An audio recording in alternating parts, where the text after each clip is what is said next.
I'm Al McFarlane. Welcome to the Conversation with Al McFarlane. I'm glad to be here and glad to have you along as well. It's Friday. Typically, we have the Healing Circle. We're going to be recycling and representing some of those programs over the next several weeks and launching our new season on the Healing Circle at that time. In the meantime, we'll be continuing to both interview and, again, as I said, in case you missed it, present some of the highlight programs that we've done in the past year.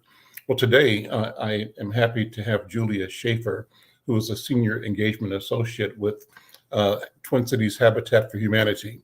And Habitat for Humanity is just a huge and wonderful, significant both idea and reality for this community and for the promotion of sustainable and accessible housing nationwide. And I think they've got a global footprint as well. And Julie and I are going to just chop it up and talk about the work that she does with Twin Cities Habitat Humanity. But my intent is that over the course of this conversation, it'll be like Habitat Humanity 101, the basics, the vision, the mission, the successes, the challenges, and where you and I fit in to both understand, to know, and to support the work of making sure that all of our neighbors are housed with properly with dignity. Well, with that, Julia Schafer, come on in. How you doing, my friend? I'm doing well, staying warm. How are you this morning? Exactly the same, doing well and staying warm, and glad for the potential uptick in temperature in the next few days. It's coming, right? They say. It's coming, right. Well, Julia, listeners, viewers, is the Senior Engagement Associate at Twin Cities Habitat for Humanity. She coordinates the donations and volunteer engagement from local companies and faith communities. She started as an AmeriCorps service member at Twin Cities Habitat for Humanity in 2018, when she spent a year on construction sites working with volunteers. She's since been on the donor and volunteer development team for over 4 years, helping local organizations donate their time, money, and products to Habitat. She's born and raised in St. Paul. She's passionate about creating an equitable Twin Cities where every family can access affordable homeownership. Well, first question I have for you, Julia, is the Winter Warriors program. What's that about? Talk about it. Yeah, let's start with volunteerism. That is my entry point into Habitat, as you shared. Thank you. I started as an AmeriCorps service member for a year. So I was actually out there with our contractor staff, helping volunteers learn how to build houses. And I always say, if they let me not just volunteer, but like work with volunteers in construction, anyone can.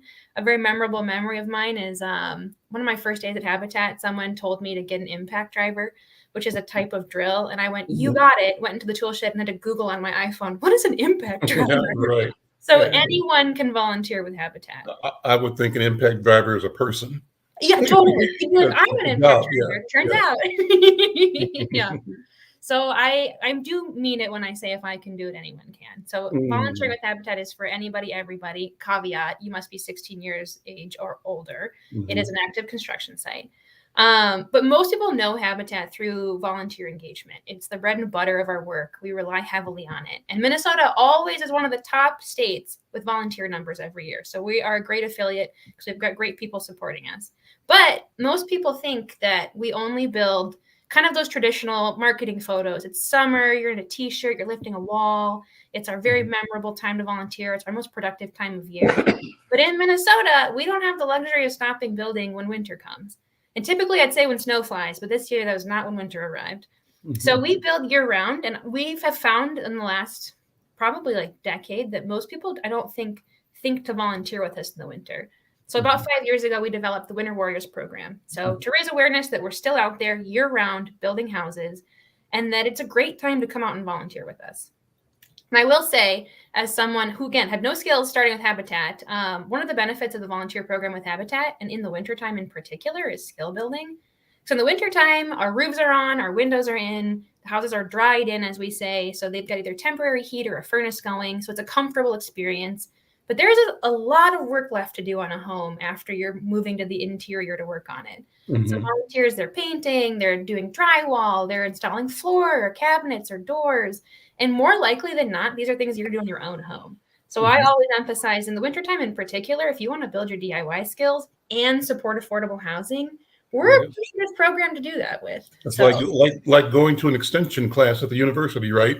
Absolutely. And then every bit of learning you do also contributes at the end of the day to one new affordable housing unit in the Twin Cities. So go ahead. Habitat's model is new construction, or is it renovation as well? Great question. So if you are going to buy a home with Habitat, you've got basically three major options. One, Habitat has and will continue to build new construction homes. So that is a large part of what we do. And volunteers are helping us with almost everything except for that specialty, like pouring concrete or doing the electrical work. We also renovate homes. So we buy homes on the open market to renovate. We acquire them through our great partnerships with different cities and counties. We buy them back from Habitat homeowners who are ready to move on to a new home. And then also someone coming to buy with Habitat could find a home on the open market and then use our key technology, which is our affordable mortgage, to then buy that home. So if you're coming to buy with Habitat, you've got a couple different paths to home ownership. Would that be for only first-time home buyers or people that are actually in homes and wanting to move or change? We work with first-time home buyers. Although I do believe part of our criteria is that if you owned a home a while ago, you can kind of re-qualify as a first-time home buyer. But we are often the first chance for families to enter the housing market. And because home ownership is pretty inaccessible affordability-wise, many people are priced out of the market. So we are that tool to help first-time homeowners break into the market. That's awesome. I want to focus more on the volunteer work that you lead. Yeah. And so, you said this already, but I'm going to ask the question again. You can state it again. On the conceptual level, on the structural level, why is it important to build your program around volunteer engagement? You've made a decision to use volunteers and not hire company A. What's the philosophy behind that? Why is it important that you're engaging citizens, neighbors in this process?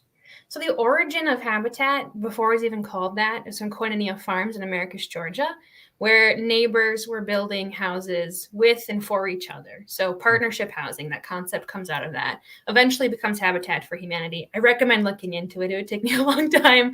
I could talk forever about it, but so there's a couple different pieces. There's a civic engagement piece that we think really readily about social ills when we are presented with tangible opportunities to work on them. There's like a philosophical level. There is we need to save money on building housing units. We're a nonprofit. We're a large housing developer. It's only getting more expensive to produce housing, and it does offset costs for us if we have a consistent volunteer base to help us do this housing production work. And then we have, in so many different ways, we have the data of direct donations or direct support, where if someone is engaging with the Habitat brand, really frequently it's because they did volunteerism with us. So if they know about us, if they like us, if they decide to give us a gift in their will, a gift while they're living, if they connect their company to support us, it's often because through some sort of volunteer engagement. And we have so much data that supports the fact that people who are generous to Habitat like us in part because of our volunteer programs. So there's a web of reasons that actually make it a really valuable program for us to need more support for. And also it helps us build community with people. It lets us meet neighbors more readily where we're building our houses. It lets those neighbors build the house with us, quite literally. So it's a great program. And often the intended residents are involved in the building as well, right? Yes and no. So especially when we were a smaller sized affiliate where we weren't building as many homes a year, it was easier for us to have kind of our pipeline of applicants know what home they wanted to buy from us because there wasn't as many options. And so now we actually have like an online portal where all of our properties that are available for folks to buy, they can shop around. They work with our staff to find the right one that fits the affordability subsidy they need. And so someone who's buying home with Habitat, when they get to mortgage ready, they have so many options that if they wanted to, they could find an opportunity to volunteer on the home that would be theirs. Yeah. But our operation has gotten so big because the need has gotten so big that there's a little bit less of that than there used to be. Okay. And you answered this before, but I'll ask it again. Yeah. Walk us through the kinds of work that volunteers do from A to Z. What are the skills that people either have already, and you've mentioned ones that can develop, but walk us through that again. Yeah. So it does depend a little bit what time of year you're coming. So we tend to, if it's a new construction build, it's going to start either the spring or early fall. And so we do have a period of time on those where it's framing work. So you're raising walls, you're putting sheeting and exterior siding on the walls, you're building a home, bricks and sticks. So that is often wear your sunscreen, bring water, you might swing a hammer that day. And then as we trend towards wintertime, that'll be often more interior work, which is maybe more finicky, more like little projects. But I mean, most people, I think they know how to paint a room. But you come to Habitat, you work with our very amazing staff who work with volunteers every day to teach them skills, and you learn the right way to paint, and you install bathroom vanities. So I think if you're someone who wants to be indoors, and you're someone who wants to learn how to do things on your own home, fall, winter is a great time to volunteer with us. But the reality is that the entire season of building for us year round, we've got a trained contractor on staff who's out there every day, who's going to give you the tools, the training, the materials, and the morale boost you need to tackle anything you've never done before. Or if you're very skilled and you want to come and show people like me who had not used a saw before how to use it, we so encourage skilled volunteers to take leadership on our sites, to offer their talents. But it takes all people to support this program. And so it sounds like there's no preparation you need to show up to be a volunteer. Well, you sign a safety waiver, but other than that, you don't have to do much preparation. You don't have to watch a DIY YouTube about something. Our staff, their job is to teach you. I joke that the side effect is a house gets built. So the primary goal of the day is to have a good experience, to learn how to do things right, to take your time to build the project, whatever you're working on. And then surprise, 5 months later, a house has been built. It's pretty amazing. How many houses are you building in Minnesota? And what communities are you in Minnesota? The name is Twin Cities Habitat. Is it just Twin Cities? Or is it greater Minnesota? So we're in the 7-county metro area. So all 7 counties of the Twin Cities, which is a pretty big area. And this year, I mean, we build all over. We're in Farmington this year. We're always in Minneapolis and St. Paul. We just finished up a big development in Chaska. We're building townhomes in Prior Lake. We are all over the place, and we've got great partnerships with all the cities that kind of are in that 7-county metro area. What was that question? Well, Twin Cities, I mean, what's the range? What markets are you in? What communities are you in? So you said 7-county area. You're not in Worthington or Duluth, right? Well, the benefit of Habitat, so if we back all the way up, Habitat's an international organization. So we're an affiliated network. We are the Twin Cities affiliate. We're one of the largest in the nation. We're really proud of that. But there's other Minnesota Habitat affiliates, and there's a state affiliate who exists to support the Minnesota affiliates. So Habitat is a robust organization. So if you live, like you said, if you live in Worthington, if you live in Duluth, there's a different Habitat affiliate you could be supporting right now. We're nationwide. There's thousands of Habitats. So if you Google, you can click into and support any of Habitat affiliate across the nation. So let's talk about the basis. You know, what is the basis for this idea of Habitat for Humanity? You know, why is affordable housing important? What is affordable housing? Those basic questions. Yeah. So like I said, we existed because a long time ago, a very ethical farmer saw neighbors who weren't housed and created an idea of partnership housing where the community makes sure homes are built that people can occupy and live affordably in a dignified way. And that grows and grows and grows in this international organization. And we are all connected through our work on affordable housing. But every affiliate does have a little bit of agency in how they talk about their work and how they kind of advance certain programs. And so at the Twin Cities affiliate, we are a leader in a lot of different ways. We've piloted certain programs, and I'm actually going to walk us to the Habitat 101 of our affiliate. I think that answers all your questions. So the mission of our affiliate at Twin Cities Habitat is to create, preserve, and promote affordable home ownership and to advance racial equity in housing. Mm-hmm. So if I kind of sentence diagram that, I think it's going to explain what we do and why we do it. Okay. So we create housing. We build housing. We renovate it. We build it from the ground up, bricks and sticks. And then that key piece is that we're a lender. So we have an affordable mortgage product. And that is that at the time of closing, a Habitat family, when they're buying a home, gets their mortgage payment set at 30% of their income. And that is a fixed rate mortgage. And that's what's affordable. 30% of your income is what's understood to be an affordable amount to pay for housing. And if you pay more than that, you're cost burdened. So there's that creating home ownership. There's preserving home ownership. So we do critical home repair. If you're a homeowner that for accessibility reasons, financial reasons, you can't keep the exterior of your home in good enough shape, you might get cited from the city. You might have an accessibility issue in your home that might make you need to leave it. And we know if you own a home, it's often the most affordable to stay in your home. So we do critical home repair and foreclosure prevention with Twin Cities families to keep them in their homes. Mm-hmm. We promote affordable home ownership. We advocate for it locally, state level, nationwide. We advocate for investments, which, yay, Minnesota, we get investments. And then also equitable policy around home ownership and affordable housing in general. So that's what Habitat does. Yeah. And then why is it important? There's a couple of levels. Sure. 1 in 4 Minnesotans is cost burdened, which means you just pay too much for housing. And if you're a renter or if you're a homeowner, even and you pay too much for housing, that makes the rest of your life math difficult. If I pay too much for housing, how much can I pay for grocery? How much can I pay for a car payment? Will I go uninsured in my car? How much can I pay for medical treatment? Mm-hmm. So it makes that math really difficult for anybody, families included. And we also know housing is good for you. We know there's so much data that supports that if you have access to safe, stable, affordable housing, your outcomes are better in health. Your outcomes are better for children in education. They have the same room every day to do homework. They keep friends. They stay in the same schools. They're better for adults. Many adults will go back to school if they have access to safe, stable, affordable housing and homeownership. And then wealth generation. That's a really key piece. In America, one of the only straightforward ways to build wealth is to own a home and to build equity. And then, so it's for you. You own a home, you build equity, but it's also for your children. So it's intergenerational wealth generation. So the fact that my parents own a home is going to incredibly support me one day when I buy my own home. Mm-hmm. And that's just a truism I think about home ownership, is having that access to generational capital. And so there's that level. Many people are cost burdened. Housing is really unaffordable. Housing's good for you. And then we want to add that piece about racial equity. Mm-hmm. So affordable housing is racial equity work. And that's because housing's good for you. And then we have so much data that says that families of color are kept out of the housing market. Mm-hmm. And so at Habitat, we say that was done intentionally. So we have to be just as intentional to undo it, to solve these problems.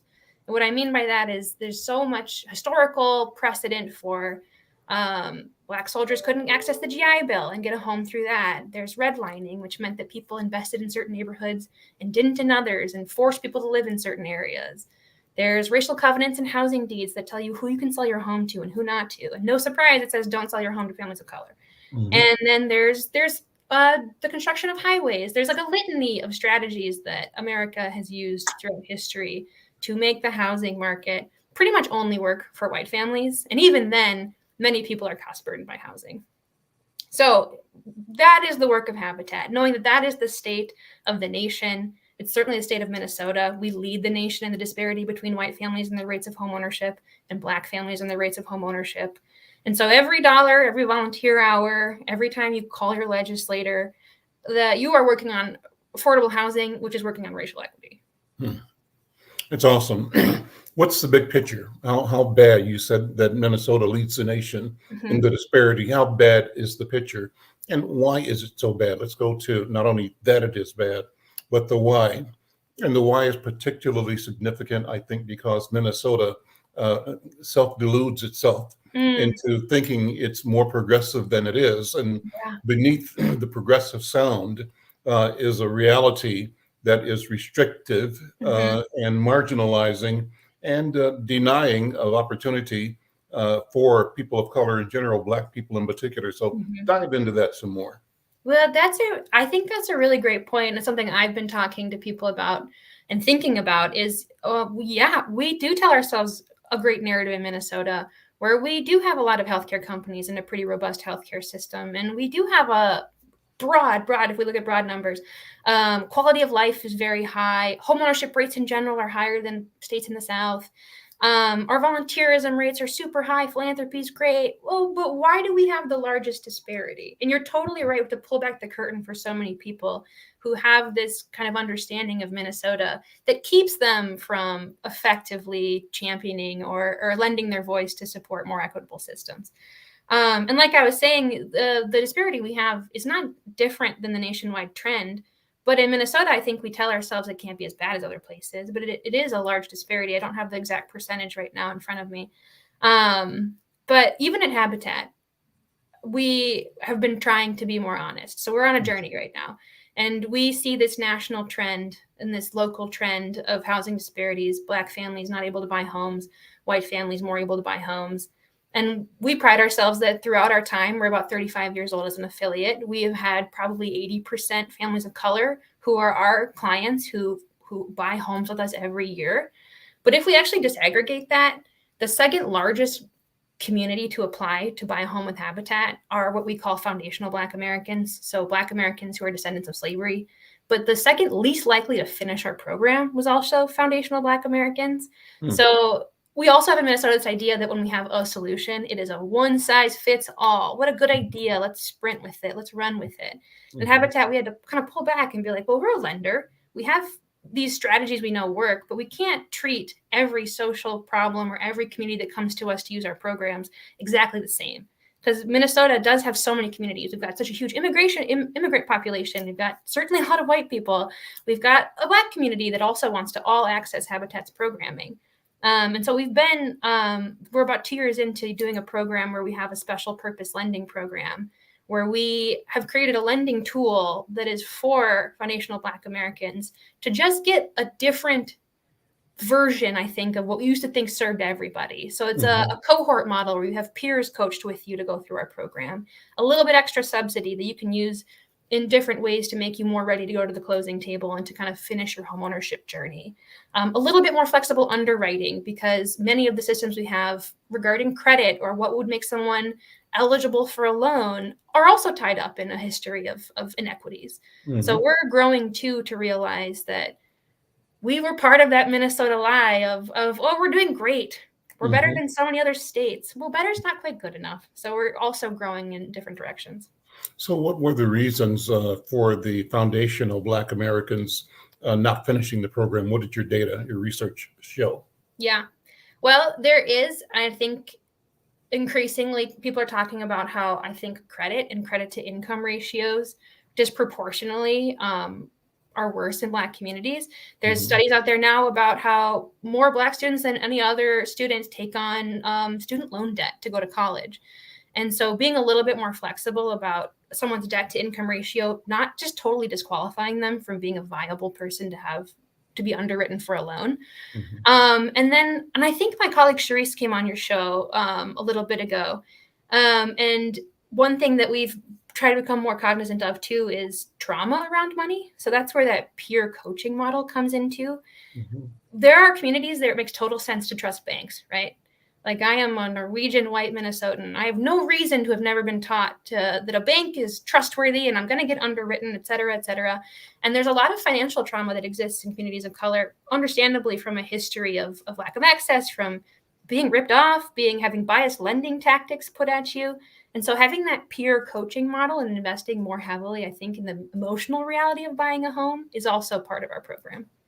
I used to always hear the story about a difference in Black and white credit seekers that say home to buy a home, and the story is that a Black homeowner goes to a lender and he gets denied and he stops going because he figures it's going to happen again and again and again, or that same Black homeowner, home buyer potentially, goes to a lender and gets a deal, not a good deal, but is so happy and relieved to get a deal that she or he takes a bad deal, right? And that there are bad deals available for people in that position.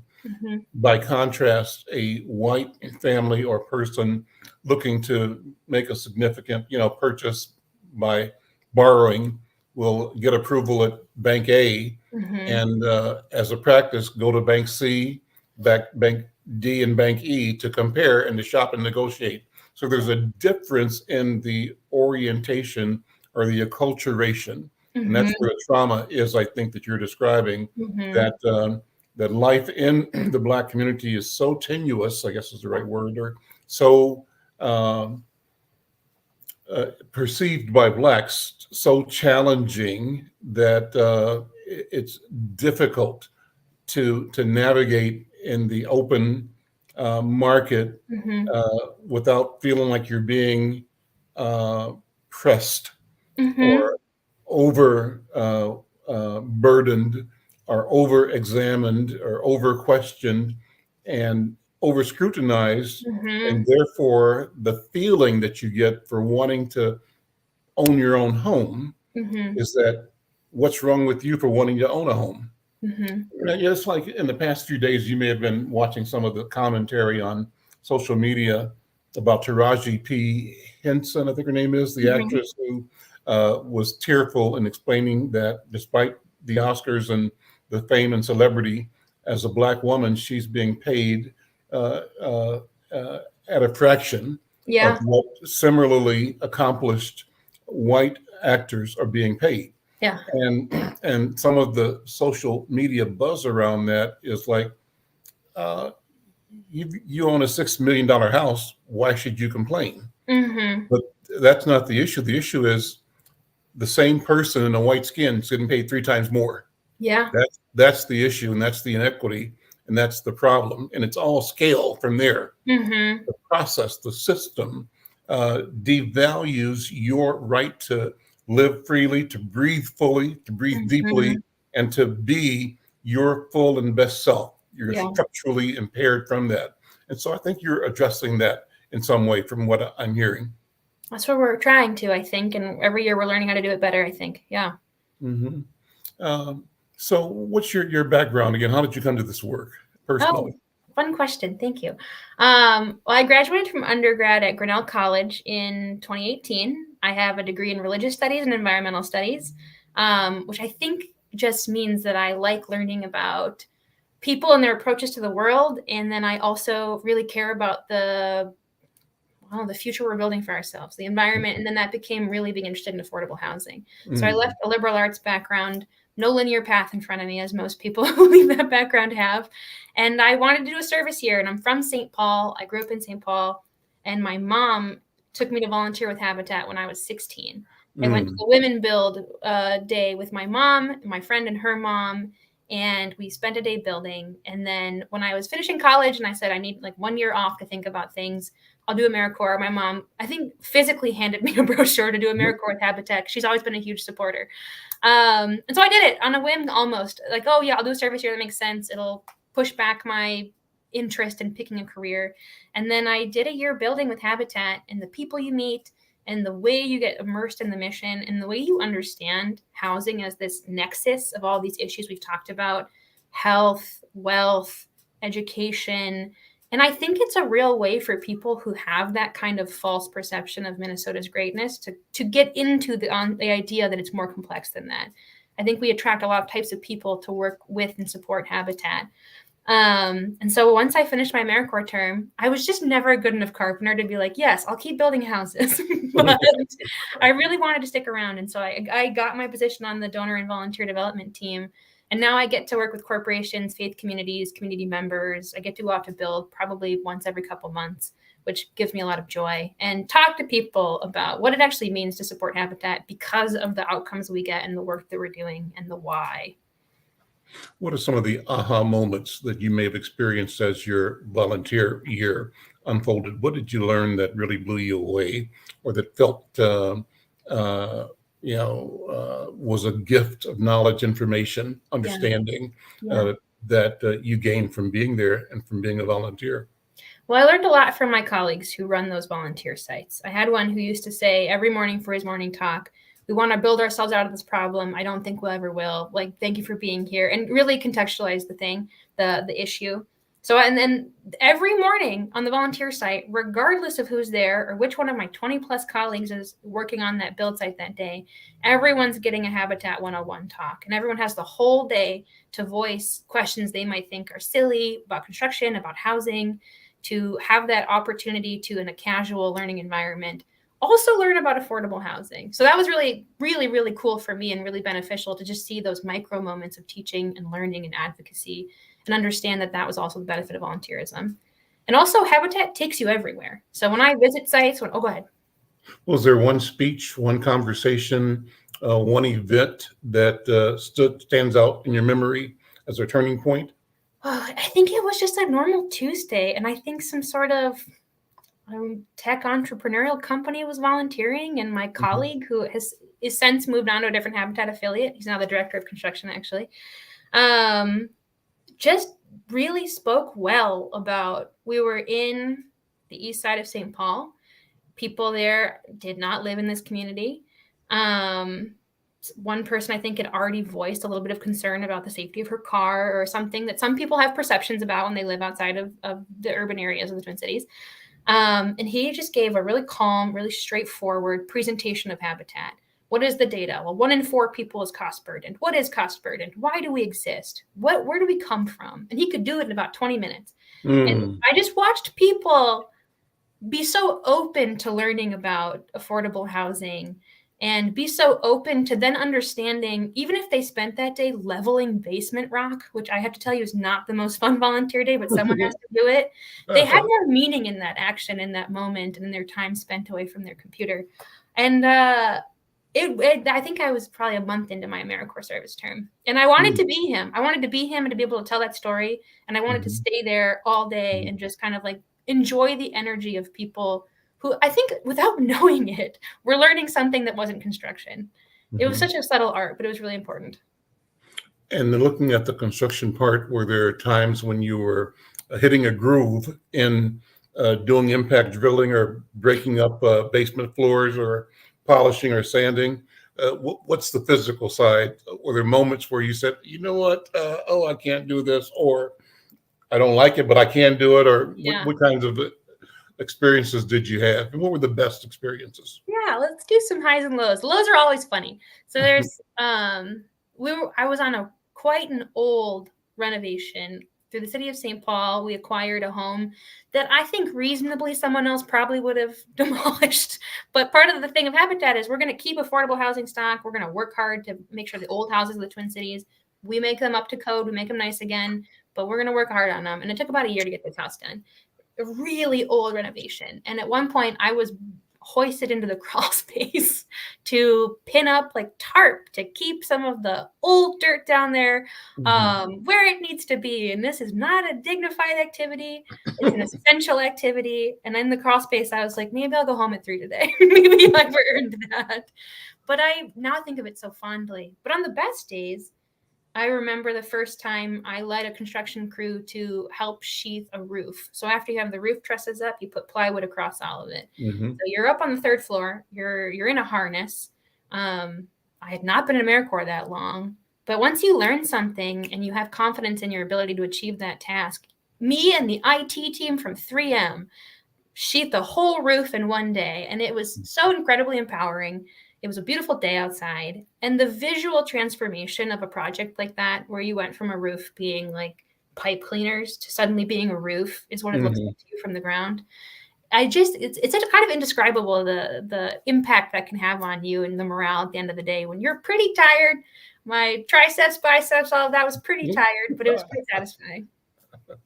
Well, that's a wonderful feeling. I'm Al McFarlane. This is the Conversation with Al McFarlane. I'm talking with Julia Schafer.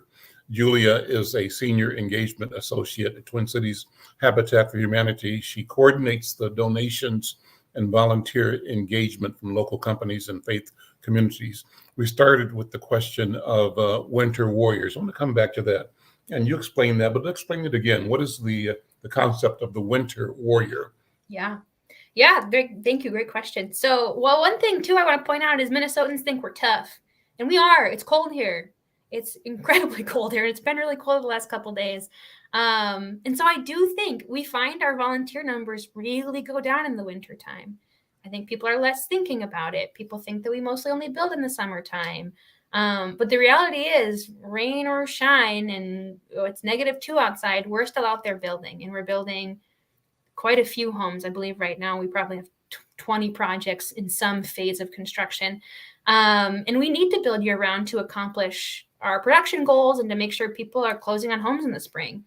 And so our goal as an organization when we're building is to make sure a home has some sort of heating source by the time it gets truly cold. And then we're in there in the winter and we're putting in windows. Windows already in. We're putting in doors, window trim, flooring, painting. So Winter Warriors is our program, about 5 years old, that really encourages folks to remember that we are here in the wintertime and that Minnesotans don't stop volunteering when it's cold, because that's our culture. And because we know that that's kind of a big part of the year. It's cold a lot here. So we want people to come out with us. If you volunteer as a Winter Warrior between January 1st and the end of March, if you volunteer 3 times in that period, or on one of our Winter Warrior designated days, you are officially a Winter Warrior, and that comes with limited edition Habitat merch. So this year it's some cute socks that say winter and have Habitat things on them. But it's just to help people understand that we're still out there. We build year round. And if we want families to close on their homes in the springtime, which we try and aim for, we need help getting the rest of those homes done. Cooper, if you have contact information, we should put that across the bottom of the screen so that people can, that's great, and know how to volunteer or how to become a Winter Warrior. Walk us through that diagram, that promotion there, Julia. Yeah, that's our main webpage, tchabitat.org. We've got a great website. Shout out to our marketing team. So our very top story right there on our webpage, our main page, is becoming a Winter Warrior. So it really is as simple. If you click that button, it takes you right to go sign up. And so kind of the logistics of a build day, you have to be 16 or older. And if you're under 18, bring an adult. When you sign up on our website, which thank you, Cooper, for going to it, you just pick a day and a time that works for you. And if you want to bring out some friends to come with you, or if you want to go by yourself, you sign a safety waiver, you pick your date and time, and then the day of, you come at 8:30 a.m., you get that morning talk I talked about earlier, and you start to learn how to build something for the day, to work on the construction. And it ends at 3:30, and you've done a really solid full day's work that genuinely goes and helps our mission to advance housing in the Twin Cities. That's amazing. That's wonderful. And do we have the phone numbers there, Cooper? Can we put them in the scroll or put them on the bottom somewhere where people can call if they need to? This is just so cool, so important. How many? You said 20 projects currently underway? That's my estimate. Yeah. So we try and we build about 35 to 50 homes a year currently, although one of our goals year by year is to increase that because we just know the need's still there. But right now in the winter, we've got, probably 20 projects in some phase of construction. Some will go on hiatus for a little bit, depending on not enough volunteers, or that site soup needs to be put someplace else, or they're on vacation, etc. Sure. But when we have 13 to 15,000 volunteers a year, the bulk of that really is in the summertime. And so in the wintertime, in December, January, around the holidays, we might have 80 to 100 volunteers a week. Maybe January to March, maybe we have 200 volunteers a week. So we are so grateful we have that amount of people, but we could always use more. Okay. And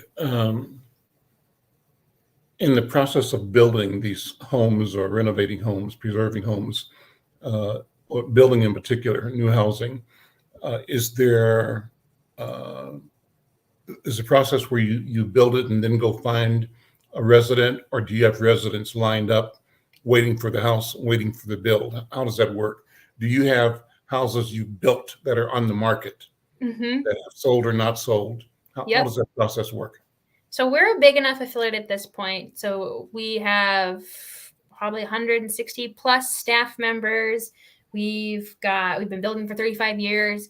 We have a certain amount of homes that are done and ready, that are available to people who are in our program. We've got people at every phase of our program. They just submitted an application. They're working on their application all the way up to they're weeks away from getting to the closing table to get their keys. And so because we have a huge portfolio of projects at different construction phases, whether they're done also, and a whole pipeline of applicants constantly getting into our program, people can match to a project at a lot of different stages of its construction. And we always have people who are working towards being mortgage ready in our program. It's we've got a robust year-round constant stream of people working to buy their first home. So we're at no shortage of people wanting a home, and we're always building more homes. Jane J has said, what a great conversation. Thank you for watching and listening, Jane. And if you want to ask a question or make a comment, we welcome that as well. And we love it when people interact. And again, thank you so much. Tell your friends we're having the conversation, because it's a good one. What we do with these conversations, Jane, is that we use these. I'm basically a reporter. I'm a reporter. So I'm interviewing and I'm using the technology to share the interview. But this is what I do as a reporter. I talk to people and get their story and try to accurately present what they are telling me in a way that, makes ordinary people who are readers and viewers get it, and feel like they've been informed. So that's what we're doing. And for me, this is a wonderful way to have an exponential opportunity to share what I do one-on-one with thousands and thousands, not only through the newspaper, Insight News, but through the social media and broadcast platforms that we're on. So, housing, what was my next question? I had a question that's eluding me at the moment, but just you can go ahead and flow on what's top of mind with you right now. Sure. Top of mind with me right now. We are really in volunteer recruitment mode right now, partially because it's winter and also because we got to be ahead of things. So summer's coming, and we've got a big year ahead of us as well. And one thing that I think is interesting about Habitat's volunteerism is we do build everywhere in the 7-county metro area. So I don't know where your viewers reside, but because we're all over the 7th county, if you're a Farmington resident, we're building there. If you live in the east side of St. Paul, we're building there. So really, I really want to emphasize to people that wherever you are, some Habitat is building, and we're all different sizes and we all have different capacities and maybe different focuses. Twin Cities, we are a leader in the Habitat network on racial equity work and some of our lending practices, but there is a Habitat pretty much everywhere. So I really like to tell people, go to Google, find out wherever you are, where your Habitat affiliate is, and there's some way for you to plug in. It's interesting. During COVID, one of my friends asked me, Julia, do you volunteer? Because you're a volunteer professional. And I said, I've not volunteered in like a year. And it had occurred to me that I was so immersed professionally in volunteerism. And I have a very good friend who works at Second Harvest. And we talk quite a bit about it can be hard to, throughout your workday, to commit extra time to volunteerism. But once I pushed myself to go do it again, it is one of the best ways to get out of your winter funk, to go meet new people, to be physically active. I have a desk job, so whenever I get to go to the Habitat site, I get to stretch muscles. I'm pretty sure I haven't been stretched in like 5 months. Right.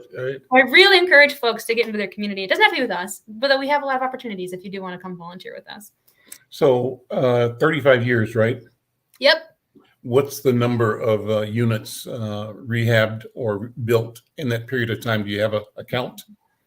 We do have. Let me go see if I can pull it up really fast. I am on my computer. It's a lot.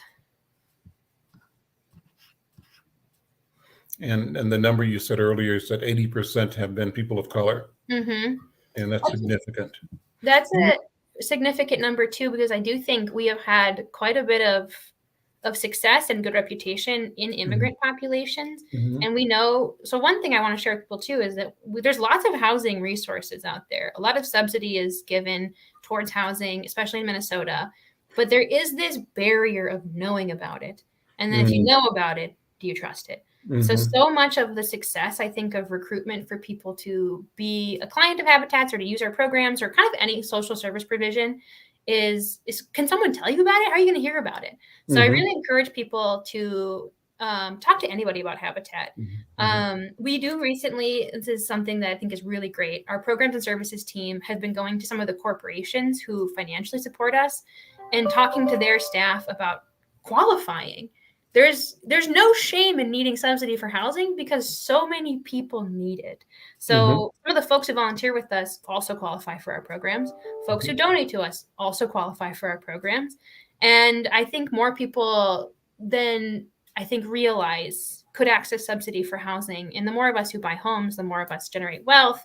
There's benefits tax-wise. There's benefits for the health of our communities. So I really encourage folks to think about supporting us, sure, but do you qualify for us?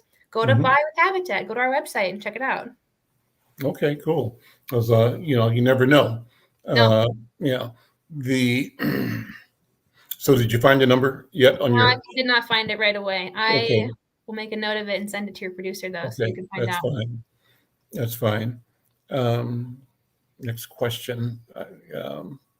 I'm just excited that you all are doing what you do and the impact that you're having in the community.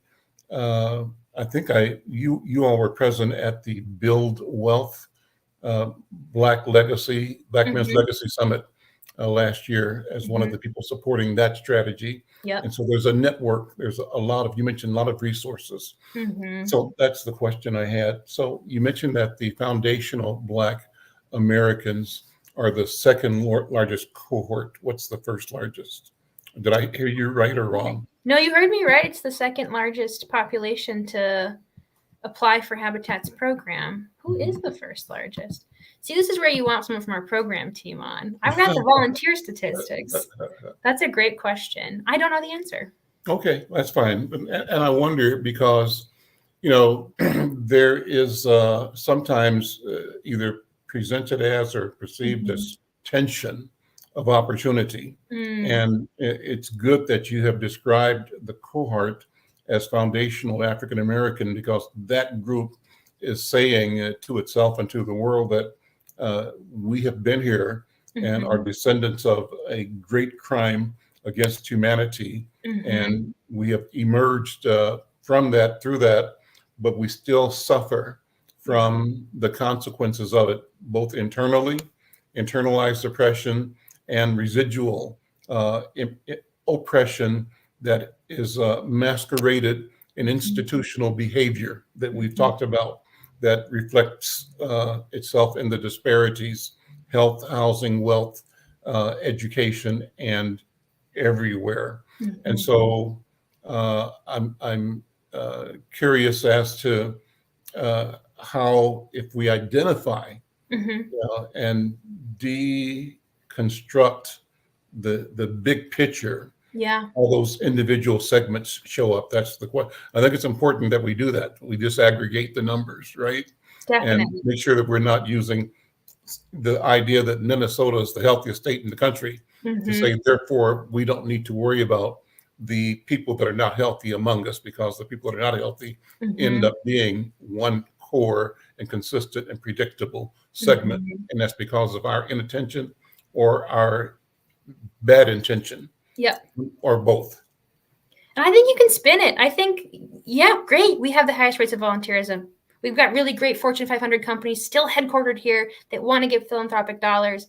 We have not been doing as well as we think we can. Well, then we have the capacity to push it the other direction. We've got a lot of energy and resources. Minnesota wants to be good.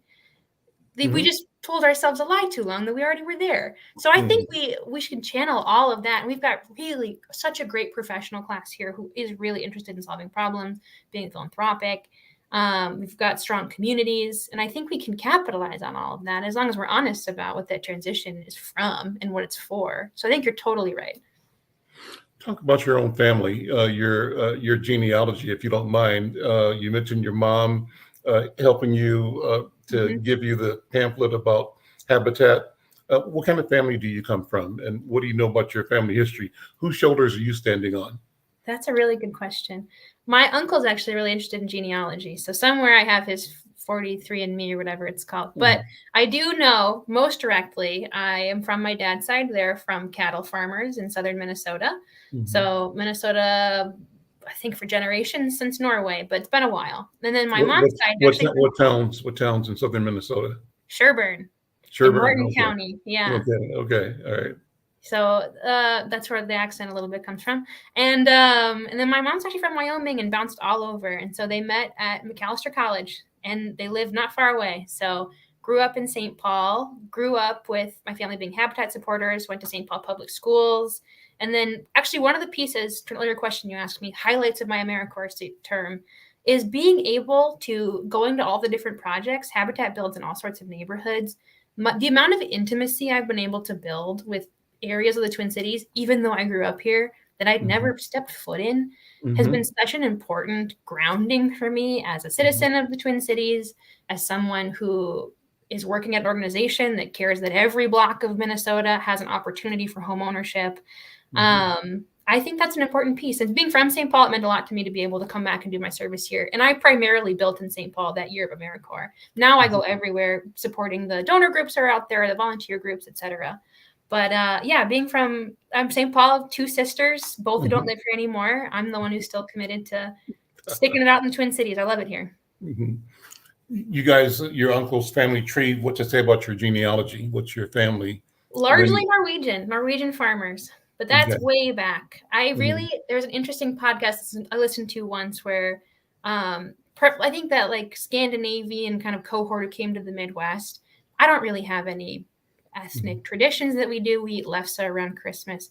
But that one of the costs, I think, of that type of immigration coming into privilege of being pretty much immediately white is a little bit of a lack of a connection. So I don't consider myself Norwegian, but that is... Explain that. Hold it. You said a mouthful there. So coming into a situation and becoming white, what do you mean by that? I think whiteness in America is definitely, it's constructed, right? And that it kind of erases, well, I don't know if my colleague is Swedish or British or French or Norwegian, like I am allegedly, or German, even though my name's Schafer. I think we're a little bit German, but I only know that because my uncle sent his spit to a company. So I do think that they're like the monolith of whiteness and the privilege it has makes me disconnected, I think, from some of my heritage, but it's certainly the most minor trade-off for white supremacy's benefits that I could ever name, I think it's an interesting thing. And so this work, in a sense, is an antidote. Yes. Or a response to. So go into that. I'm just curious. Yeah. How you're feeling inside. Yeah. And I'm appreciating what you're saying and why you're saying it, and I'm just excited to invite you to talk about your thoughts in this area of how do we undo the damage of white supremacy or of white privilege. Well, we have the structural level. So Habitat trying to address the fact that the banks are still underwriting at disproportionate rates different people and people of color versus white people. And then we have people like me who I don't know some of my neighbors very well. And I'm from St. Paul, but I hadn't really spent time past Lake Street in Minneapolis, or I hadn't gone to the Hmong market ever in my whole life on the east side of St. Paul. And I think Habitat, I hope working with Habitat invites you to be more in community, more neighborly, to recognize that kind of NIMBYism, right? Not in my backyard. It's in the largest scope, that's how Minnesota feels. Not in, in your backyard. Yes, Minnesota has issues with racism and structural inequalities. And then I think for someone like me working at Habitat and being physically on the build sites, meeting neighbors, working on the homes, and then also working with systems and funding and thinking about the outcomes of Habitat, it's just giving me a much more intimate connection and making me feel more in community than I had before with Twin Cities and the issues and the successes and the hopes that people are feeling about how do we make this a better environment for everybody. Well, you obviously believe that we can. I do. I like to think so, yeah. And you believe that we should because you're doing it. And then how does that allow you to articulate a future that is successful given what is motivating you and the people in your lane who believe that change and hope and goodness are possible? What do you think? Oh, how do we get to the positive future? I actually think that if I had to boil down Habitat's like current strategic plan and the current vision we have for the next couple of years is do more, do better. And I think that's true on probably every level of the different institutions that are working to make our communities safer, thrive more, have access to more money. All the government spending that's been recently achieved in Minnesota to support systems is do more, do better. And it's that do better piece I think some people are grasping for, because it needs us to address, as you are so eloquent at saying, all of the reasons why we thought we were already doing better. We need to pull that back a little bit, and then we can actually do better. But I do believe like Habitat's growing. Every year we've raised more money than the last because people want to be generous. even if they don't think they can help, they're willing to write a check to help. That's great. We have historic investments in affordable housing the last year, and many institutions are capitalizing on it and finding ways to make that real. We've got such great organizations that, I mean, hopefully lots of people know about them, who are doing important work. We've got so many nonprofits here who are doing important work. I do think we're capable of do more, do better, and having like little slow incremental yeses and successes that I do feel hopeful. I'm taking a quick break here. We'll come back with the final word with my guest, Julia Schafer. I'm Al McFarlane. This is the Conversation with Al McFarlane. Be right back. Are you or someone you know recovering financially from the COVID-19 pandemic, the lockdown, or any other reason? If so, help is available. Findhelp.org is a site to find a wide range of resources, including food, medical care, and more. The best part is based on your zip code. Visit findhelp.org, enter your zip code and the service you need. You'll get a map directing you to the organizations that can help you. Help is waiting at findhelp.org. If you need help starting anew, findhelp.org is the site for you. Typing you a note in the chat, Julia, saying this is so cool. Thanks, Julia. So you'll get that in a second. Thank you. Yeah, I really am pleased. And your leadership over there, talk about the team. Former mayor, right? Yep. Is driving the ship. Talk about the team you've got, and again, the size of the organization, and the size as an appropriate response to the size of the problem. Great question. Yeah, you're totally right. At the helm, President and CEO Chris Coleman, former mayor. Give him my regards. I will say hi. Yeah, he was Okay. my mayor as a kid growing up, so it's been a pleasure to get to know him. We've got a really built out structure. So we've got our Chief Programs Officer, Sharice Turner, has been on this show before. Yes. She's been so important, I think, especially in the last couple of years post-pandemic, really pushing Habitat to be in community in a real way, to partner authentically, and have our partnership build capacity both directions. She's very inspirational. Robin Bipes-Tim leads our lending organization, Chief Strategy Officer. We just hired a new Chief Real Estate Officer because we're trying to build more. So we really need someone with real estate expertise, Cecilia Bador. I'm probably missing somebody. Kathy Lawrence, our Chief of Staff, has been involved a ton in local politics in the Twin Cities. She's worked at a lot of nonprofits. She's really impressive. I don't know, everyone's so amazing. And there's so much ambition, I think, in Habitat. We've got a good work culture, but it's very ambitious because we want to achieve our goals. When we say do more, do better, and we make a plan and we put numbers on how many more homes we have to build, that's a pretty scary thing for us to achieve. But okay, we staffed up. We've grown in staff since I've been here. In the 5 years I've been here, we've grown a lot. We've had very successful financial years. And we just signed on, I'll just shout it out really quickly, not much time left. We just signed on to a historic housing development in the Twin Cities at the edge of St. Paul. The former Hillcrest Golf Course is called the Heights. So Habitat's going to build 150 units of affordable housing in the next couple of years. That blows my mind. And it's a historic investment for us, for the city. So the ability we have to not just visualize a better Twin Cities and know that that's a pretty ambitious thing to visualize, but to kind of kick it into gear continues to impress me with Habitat. That's why we need to be big, is because every year we think we can build ourselves out of the problem gets worse. Housing prices, interest rates are back up. The production of housing, all the materials are really expensive. The pandemic was really hard for everybody and the workforce. And so people's wages aren't keeping up with costs. So unfortunately, every year, a little bit more work's put on our plate, but I think that we're ready for it. You gave us an inspirational quote with your bio. Would you read that and take 20 seconds to explain why it's important to you? Yeah, wait, let me pull it up. I don't have it open anymore. I don't have it memorized. Let me read it. There it is in the chat. Cooper put it there for you. Okay, thanks, Cooper. A life is like a garden. Perfect moments can be had, but not preserved, except in memory. Live long and prosper. So it's Leonard Nimoy's last tweet, who was the guy who played Spock in the original Star Trek, right? Which I grew up watching with my dad a little bit. And I just remember the first time I read it when he had passed, I have a hard time living in the moment. I think that people who work towards a vision or a future, and also just generally anxious people like me, have a hard time living in the moment. and accepting your victories as they stand right now, and then realizing your failures in a positive way. So I like any quote that tells me to live in the moment. Perfect moments can be had, but not preserved except in memory. So just keep moving, keep living. So I find it inspirational. Julia, Schafer, thank you so much. We'll see you next time. This was I'm a Al pleasure. McFarlane. Bye-bye.